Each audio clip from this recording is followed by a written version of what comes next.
Buenas noches a todos, nuevamente aquí con nuestros pensamientos de 3 minutos y nuestro invitado de 3 minutos. Enrique, seguimos pensando mucho en nuestra audiencia y en las circunstancias que seguimos viviendo y que seguramente vamos a vivir durante muchísimos años más y las repercusiones que eso tiene en las organizaciones. Creo que hoy tenemos nuevamente un invitado de lujo que nos va a hablar de algo muy interesante. Coméntenos quién es. Muy bien, Fede, muchas gracias. Pues imagínense que, pues como siempre es un honor hoy tener a un invitado acá. Hoy vamos a hablar con Andrés Ramírez. Andrés, a quien yo conozco además he tenido la fortuna de conocer hace muchos años. Es un personaje que ha dedicado su vida a una cosa que es supremamente valiosa y que, como usted dice, en época de pandemia se vuelve aún más relevante y más importante, y es todo lo que gira en torno al bienestar y la felicidad. Andrés es consultor y profesor de bienestar corporativo, felicidad y transformación cultural. Imagínense ese combo para esta época, y además ha escrito un par de libros muy interesantes que les recomiendo. Uno que se llama La felicidad es un electrocardiograma y el otro que se llama Entre rodaderos y escaleras. Bueno, es conferencista, padre, esposo, triatleta, bueno, una cantidad de cosas. Andrés, es un honor para nosotros tenerlo aquí en los invitados de 3 minutos, y estoy seguro que sus 3 minutos, igual que los de todos los invitados, van a generar una semilla muy valiosa en la gente. Cuéntenos cuál es su pensamiento de 3 minutos hoy para la gente. Bueno, pues un gusto esta invitación y estar aquí con todos los que los escuchan y nos pueden escuchar. Quiero iniciar haciendo una diferencia enorme entre lo que es bienestar, felicidad y placer, que muchas veces se mezclan y no se entiende muy bien. Y creo que es interesante entender que el bienestar es la responsabilidad o de los estados, o de las organizaciones, o de nosotros como padres, de proveerle a nuestra familia. Curiosamente, los países donde hay más bienestar son países donde hay más tasas de suicidio, donde se experimenta mayor soledad. Las organizaciones que mayores planes de beneficios, compensación, herramientas de calidad de vida, planes de desarrollo tienen, curiosamente, son las que tienen los sindicatos más fuertes y, de alguna manera, la gente que más se queja de lo que se da. Y en algunos hogares donde hay muchísimo, hay casi que una sobreprotección, hay niños malcriados. El bienestar es crear el mejor entorno posible, pero se necesita la felicidad, que es la decisión del individuo de vivir y disfrutar ese entorno para que se pueda experimentar. Si bien la felicidad es una decisión, la infelicidad no lo es. Y eso podría ser para otro escenario, pero es interesante entenderlo porque se necesitan unos mínimos básicos. ¿Cuáles? Pues comida, cobijo, salud mental. Y el placer, que muchas veces se mezcla con el concepto de felicidad, es otro mundo. El placer se trata de tomar, la felicidad se trata de dar. Y en este momento creo que debemos construir equipos con mayor bienestar desde una perspectiva de felicidad, entre otras porque confundimos que trabajar en equipo tiene que ver de alguna manera con trabajar con otros, ¿no? Trabajar con otras personas, pero trabajar en equipo significa confiar en los demás, crear un equipo que confíe entre sí. Se parece mucho a quienes montamos en bicicleta, lo que sucede en un equipo de ciclismo con los gregarios, y creo que en el mundo organizacional nos hacen falta muchísimos gregarios. No tenemos esa vocación de servir, no tenemos esa vocación de trabajar con otros.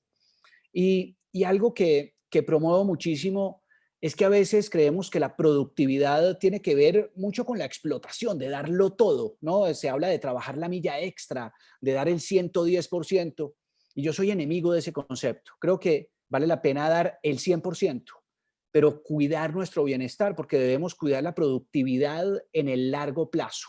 Y para yo estar bien en el largo plazo, para ser productivo en el largo plazo, tengo que hacer cosas mínimas, básicas por mí. Y ahí inicia el liderazgo. Cuando yo soy capaz de cuidarme, y nadie debería tener a otros a su cargo cuando no se ha cuidado a sí mismo, porque no va a poder cuidar de los demás. Y 5 ideas muy rápidas de algunas cosas que creo que vale la pena que hagamos. Cuidar el sueño, alimentarnos bien, hacer ejercicio, aprender algo nuevo cada día y practicar el silencio. Creo que esas cosas nos permiten liderarnos mejor, liderar nuestra emocionalidad mejor para poder cuidar de otros. Eso sería de alguna manera un pequeño recorrido por el mundo del bienestar, la felicidad y la necesidad de liderarnos a nosotros antes de liderar a los demás. Oiga, pues eh, hay mucha información en este gran pensamiento que usted nos acaba de poner sobre la mesa. Lo que me parece interesante es cómo una organización llega hasta allá, ¿no? O sea, usted está poniendo sobre la mesa un reto organizacional que pareciera un poco utópico de alguna manera, ¿no? Y que estoy seguro que ustedes lo han logrado acompañar a construir en muchas compañías, pero es espectacular cómo la diferencia de los conceptos lo hace uno automáticamente pensar en cómo los puedo activar. Me imagino que con una cantidad de herramientas. No sé, Fede, ¿usted qué piensa? Además, en época de pandemia, yo quisiera trabajar en una compañía que esté montada en ese mundo que usted está poniendo sobre la mesa, ¿no, Fede? ¿Cómo la ve? A mí me queda como un mensaje, a mí me queda un mensaje muy claro y es que los tres conceptos que parecen ser congruentes en realidad son bien, digamos, que parecen ser congruentes. Cada uno tiene que tener vida propia para poder lograr esa congruencia. ¿Qué quiero decir con eso? Mire el ejemplo que él da. Los países de mayor bienestar son los países de pronto donde la gente presenta mayores niveles de infelicidad. ¿Qué quiere decir? Que uno como organización tiene que buscar el bienestar, pero también preparar todo para que los colaboradores sean felices. Y ahí volvimos, se acuerda muy bien cuando hablamos del capitalismo consciente, la importancia de la felicidad en la organización para que ese capitalismo consciente se llevara a cabo. Nos estamos dando cuenta que generar bienestar, si no se generan las herramientas para la felicidad, al final no termina siendo tan benévolo o tan eficiente como todo el mundo cree. Espectacular. Oiga, Andrés, me llama mucho la atención cómo usted distribuye, digamos, esas categorías y las termina juntando en un único lugar que pareciera extraño, pero es el lugar del liderazgo, que es de liderar la organización y liderarnos a nosotros mismos. Usted puso 5 puntos al final.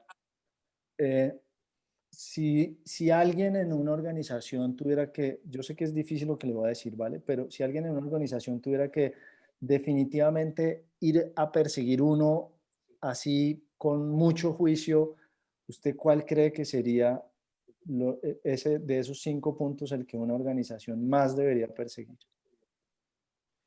No, el mundo del bienestar y de la felicidad es un ecosistema y cuando uno toca una parte del sistema afecta a todo el sistema. Voy a ponerte un ejemplo muy simple. Si tú estás en una organización que tiene un propósito extraordinario, te conectas con el propósito, pero tienes un mal liderazgo, te puedes ir por unas razones que no son el propósito. Si tienes un extraordinario conexión con el propósito, un muy buen líder, pero un mal modelo de compensación, dices, oiga, es que no estoy para manita de la caridad. ¿Sí? Creo que es un ecosistema. Los japoneses hablan del ikigai, ¿no? Y es hacer lo que uno ama, en lo que es bueno, por lo que le pagan y contribuye a la sociedad. Y esa suma de cosas forma como el ikigai, ¿no? Es algo mucho más allá del propósito, porque incluye, por ejemplo, pues que se le paga a las personas. Y sin duda, tú mencionaste algo y es lo utópico. Y claro que tiendo a lo utópico.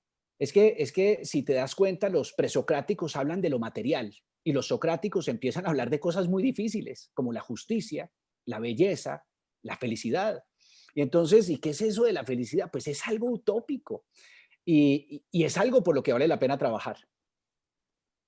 Bueno, creo que nos queda un mensaje muy claro y es que hay que trabajar en nuestras empresas, en nuestra vida, por proveer el bienestar y por buscar esa felicidad, porque al final termina siendo todo parte del mismo ecosistema.